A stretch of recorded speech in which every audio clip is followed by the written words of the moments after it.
अब आगे इस पैम्पलेट के माध्यम से आपको बहुत कुछ समझ में आएगा। आप भूल जाओगे क्या हिंदू क्या मुस्लिम, क्योंकि अभी आपको ज्ञान नहीं है। थोता चना बाजे घना, इन्हें तो आप जानते ही हैं, वही ब्रह्मा जी हैं ये। और आप हिंदू धर्म के मानने वालों के अनुसार ब्रह्मा जी ने सृष्टि की रचना की है, ब्रह्मा जी ने सबकी उत्पत्ति की है। अब ब्रह्मा जी ने यदि उत्पत्ति की है हिंदू धर्म की, तो भाई फिर हिंदू धर्म से घटिया धर्म दूसरा कोई नहीं हो सकता।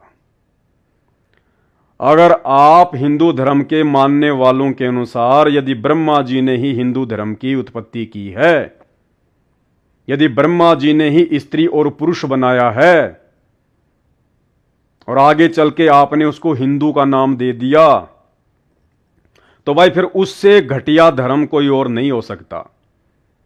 क्यों नहीं हो सकता? देखिए, ब्रह्मा जी ने सृष्टि की उत्पत्ति की। ब्रह्मा जी ने सबसे पहले इंसान बनाया और एक नारी बनाई। ब्रह्मा जी ने अगर इंसानों की उत्पत्ति की होगी तो सबसे पहले एक जोड़ा बनाया ना। जैसे मुसलमान धर्म को मानने वाले कहते हैं कि सबसे पहले आदम और हव्वा बनी। अल्लाह ने, परमेश्वर ने आदम और हव्वा को बनाया। आदम और हव्वा से आगे फिर संतान उत्पत्ति हुई। फिर दुनिया में नर और नारी फैल गए। तो आप हिंदुओं के अनुसार यदि ब्रह्मा जी ने सृष्टि की उत्पत्ति की है तो ब्रह्मा जी ने सबसे पहले एक जोड़ा बनाया है। तो ब्रह्मा जी ने एक बना दिया नर और एक बना दी नारी। यहीं से हुई है फिर सृष्टि की उत्पत्ति।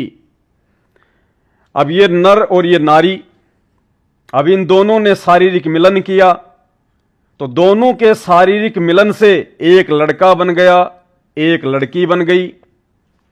यानी ये आपस में कौन हुए? भाई बहन। अब आपस में फिर इन्होंने शादी की, क्योंकि और तो कोई है ही नहीं। ब्रह्मा जी ने खाली एक जोड़ा पैदा किया, और उसके बाद में इस जोड़े से जो बच्चे होंगे वो क्या कहलाएंगे? आपस में भाई बहन कहलाएंगे। अब सृष्टि कैसे शुरू होगी आगे? जब तक ये भाई बहन आपस में शारीरिक मिलन नहीं करेंगे, जब तक ये भाई बहन आपस में विवाह नहीं करेंगे, तो सृष्टि आगे कैसे बढ़ेगी? अगर ये दोनों जिनको ब्रह्मा जी ने बनाया यदि ये बच्चे पैदा ना करते तो ये कहां से होते?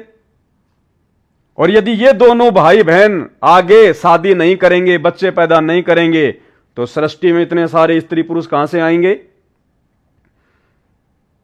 तो मेरे भाइयों और बहनों विचार करो, यदि ब्रह्मा जी ने ही नर और नारी बनाए हैं, तो ब्रह्मा जी के द्वारा बनाई गई नर और नारी से फिर भाई और बहन उत्पन्न हुए। और आज इस विश्व में जितने भी नर और नारी हैं वो सब भाई बहन से पैदा हैं, सब भाई बहन से। मुसलमान भी आपस में भाई बहन से उत्पत्ति, ईसाइयों की भी भाई बहन से उत्पत्ति, हिंदुओं की भी भाई बहन से उत्पत्ति। तो इससे घटिया धर्म और क्या हो सकता है? इससे घटिया और क्या हो सकता है कि भाई और बहन से उत्पत्ति होती आ रही है? अरे जब भाई बहन आपस में मिलकर शादी कर सकते हैं, बच्चे पैदा कर सकते हैं, तो जब आज एक मुसलमान घर का लड़का जहीर इकबाल यदि शत्रुघ्न सिन्हा की बेटी सोनाक्षी सिन्हा से शादी कर रहा है तो उसमें आपत्ति क्या है? जब ब्रह्मा जी के द्वारा रची गई सृष्टि में भाई और बहन से पूरी दुनिया बनी है, तो इन्हीं भाई और बहन से आगे चल के मुसलमान बने हैं, ईसाई बने हैं, हिंदू बने हैं, सिख बने हैं। तो ये तो भाई बहन से पूरी सृष्टि चलती आ रही है। अब आगे चल के कोई मुसलमान बन गया, कोई सिख बन गया, कोई हिंदू बन गया, कोई जैनी बन गया, लेकिन अगर इतिहास में जाओगे तो भाई बहन से उत्पत्ति है। और यदि हिंदू समाज इस बात का ठेका लेता है कि सबसे पहले हिंदू धर्म था, तो भाई फिर इससे घटिया धर्म और क्या हो सकता है? और यदि इस बात का ठेका मुसलमान लेता है कि सबसे पहले अल्लाह ने आदम और हवा को बनाया, आदम और हवा से फिर आगे सृष्टि बनी, तो भाई फिर मुसलमान धर्म से घटिया धर्म और क्या हो सकता है जो भाई और बहन से उत्पत्ति होती आ रही है।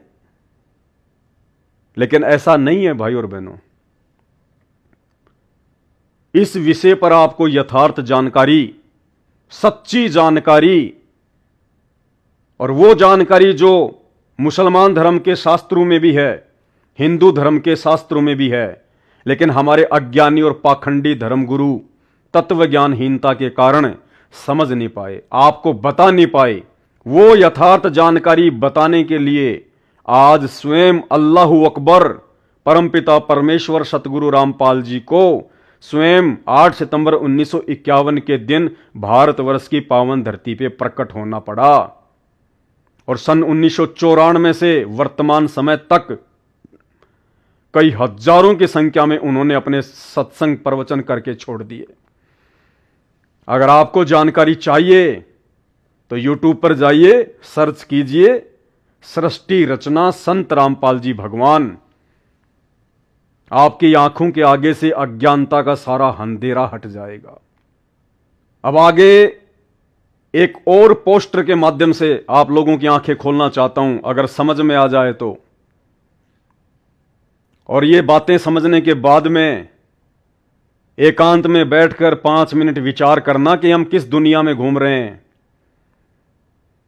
हमें करना क्या चाहिए था और हम क्या कर रहे हैं।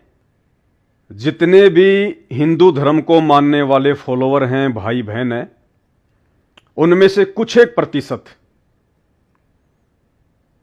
जो किसी न किसी धार्मिक संगठन से जुड़े हुए हैं और आपस में धर्म के नाम पर आग फैलाकर, नफरत फैलाकर जो अपना पेट भर रहे हैं। बाकी लोगों को कोई मतलब नहीं है, हिंदू मुस्लिम से कोई दिक्कत नहीं है।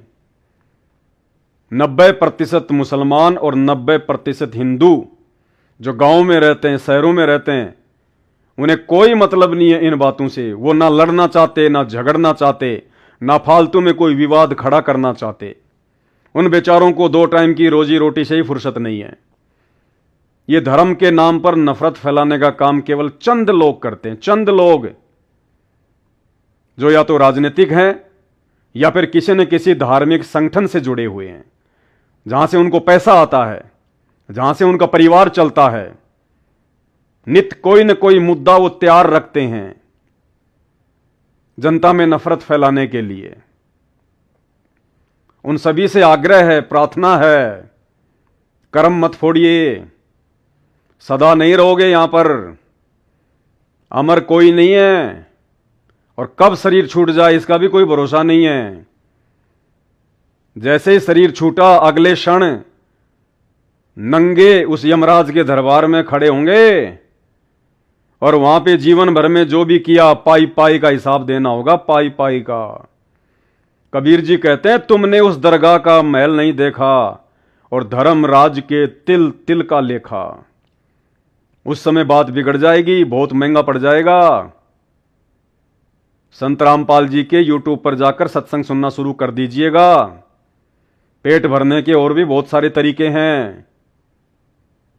अब आगे आपको समझाता हूं।